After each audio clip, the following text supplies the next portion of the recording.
Hey, ladies and gentlemen, what is going on? Welcome back. This is Force here with some more discussion of the Elder Scrolls Online. Today I want to talk with you guys a bit about Endgame, my experiences with tanking, and just how things have been going for the past few weeks in this game. If you haven't figured it out yet, yes, I have continued to play ESO. I know I haven't done a video in a little while now, but I've still been playing it every day. I've been going through, I guess what we'll just call the process of the endgame gear grind. You're running dungeons, you're running group things, you're doing things to acquire gear, to make yourself better, to make the gear acquisition process easier, and really to what end? Because that's just a process that continues to repeat itself. But we do it because we enjoy that process, at least on some level.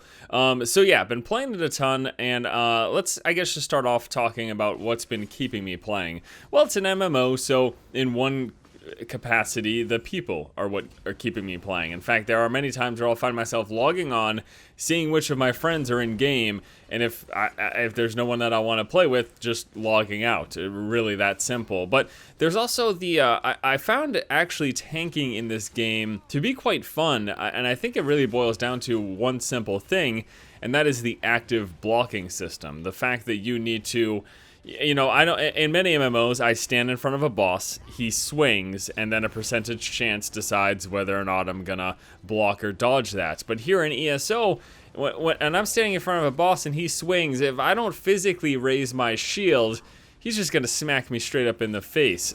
Simple as that. So having active blocking really makes tanking very interesting in this game. And then there's also a huge element of resource management in that I can't just spam my abilities. Now, this game has no cooldowns in it. I guess you could sort of consider ultimates cooldowns, but the base skills have no cooldowns. It's just a matter of, do you have enough resource? So you can keep spamming abilities back to back to back, but if you do that, you're going to run out of resource, and then if you need to cast an ability to, say, to take a mob off of your healer, you might not have the resources to do so, and you'll have to wait for them to regenerate again, or pop a potion to fill it up quickly. Having to always constantly make sure I'm balancing my magicka and my stamina bars, make sure I'm blocking attacks, and it's kind of funny because I'm not just blocking attacks from like big boss fights. Like, there'll be big groups of enemies, and I'll need to be watching every single one of their attacks to make sure I'm blocking them, make sure I'm interrupting things. It's just kind of frantic and fun because it feels different from tanking that I've experienced in MMOs. If you don't happen to know, I generally play the role of a tank in every MMO that I play because I like to be able to fill that needed position, and it's just something that I enjoy. I find it quite fun. But yeah, tanking in this game, it's been quite interesting. I have really liked it going through that endgame process. Now let's talk a little bit about what that endgame process is. So an interesting thing about ESO is that there's a lot of variety and choices at the end game. You know, it's not in many MMOs, it has been the case that there's pretty much one gear set that you need with every content update. So a new content update comes out, it adds a new raid, or in this game, trial, and everyone's trying to get that gear for the tank, the DPS, and the healer positions. Not so much the case here in ESO, though, because the big thing about this gear is that all these set pieces have these 5-piece bonuses, which sort of will drastically change how your character plays. Now, my particular character and the build that I'm going for is a blocking focused stamina Dragon Knight. So I have focused myself on getting these sets that either reduce the damage I take while blocking, increase my dodge chance while blocking, or simply reduced the stamina cost of blocking. Those are the things that I'm focusing on. And for those of you who play ESO, I'm getting the Footman set and the Histbark set. Now, I'm a master blacksmith, so I was able to craft all the Histbark set myself, and just this past week, I completed the Footman set, which is gear that you get from Dragonstar Arena, and I also have my 2-piece monster set for the Engie Helm, which is the huge resource boost. You'll see this little Dwemer character come out every once in a while, and he'll shoot a laser beam at me. No, he's not hurting me. He's actually quickly refilling my magicka, health, and or stamina. Very, very useful. I think it's considered one of the best monster sets in the game. But I suppose the point is, at this point, I'm actually basically done my gear acquisition. At least for the tank build that I'm going for, I literally have the ideal sets that I want. Now I can min-max a little bit more. I could farm a little bit more for an NG helm that has a better trait that I want, and I think one of my footman sets is V13 instead of V14. But honestly, the increase is so insignificant that it's really not that big of a deal. Like, I'm not thirsting to try to grind this gear, which I originally was. When I still needed these pieces for my ideal set, I was like, let's do these runs. We'll do 10 runs in a row. Like, let's bang it out. And now I'm just like, meh. I'm pretty much done gearing, and I haven't even stepped into trials. So it's kind of interesting in that sense. You know, you look at trials. This game is basically a version of raids, and you say, well, everyone's gonna want to do that, right? I don't like the tanking gear from that is okay.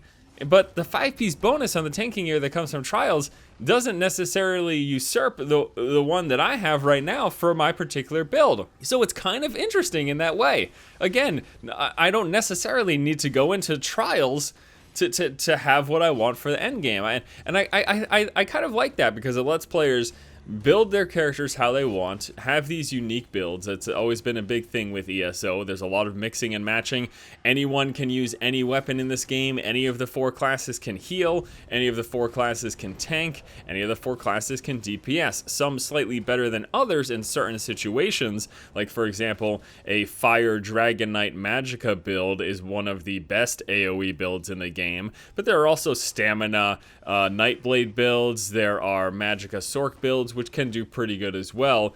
And yeah, having that variety and that freedom, and the fact that I'm sitting here and being like, hey, I haven't even stepped into trials, but I'm basically done gearing my tank. Now, that doesn't mean there's no reason for me to go into trials, because some of the DPS gear from trials is pretty darn good. And if I want to build a DPS offset, or if I want to level up one of my alts and get him geared up for DPS, then I might want to step into that stuff, and I probably will. But I just kind of wanted to talk about sort of how the situation's going in for me. Now I'm logging in and not feeling like I need to do a whole bunch other than play with my friends. That's sort of the situation that I'm in right now, and hell, that's part of the reason I've pulled myself away from the damn screen long enough to be able to make some videos over the past couple of days, this one included. So I suppose it's a good thing. I suppose it's a good thing that my desire to acquire gear in ESO is starting to wind down a bit. You know, I'm still having a good time playing the game. Whenever my real life friends are hopping on, I'm stoked to jump on my low level character, level up a bit with them, do some low-level dungeons, and then whenever they're offline and I still want to play,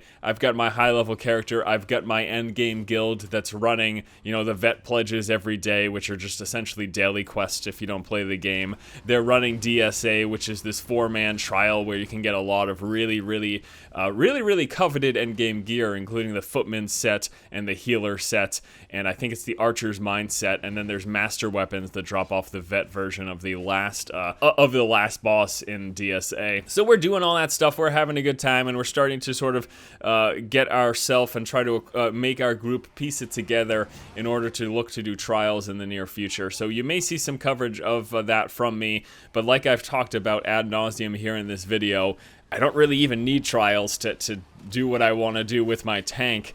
Maybe if I start to focus more on DPS, then it'll become a bigger effort for me. But I'm still plugging away and I'm still having a good time, so expect me to continue to cover this game at least somewhat in a video here now and then. And it'll mostly be things like this, just discussion, talking about what's going on, showing off a bit of gameplay footage. I hope you guys enjoyed this video. Please let me know what you think. If you're playing ESO and you've reached veteran rank 14 and you're going through that gear acquisition, are you finding it easy? Are you finding it hard? It really comes down to the type of build that you want to do for your characters. I mean, you could be one of those people who literally wants every set in the game so you can have a lot of options for your character. Me, I'm happy with the tank set and then an offset for DPS. So right now, I'm pretty happy with my gear. It's kind of an interesting position to be in 1 month out from the console launch. All right, my friends, thanks once again for watching. Hope you have a fantastic afternoon. I will see you later.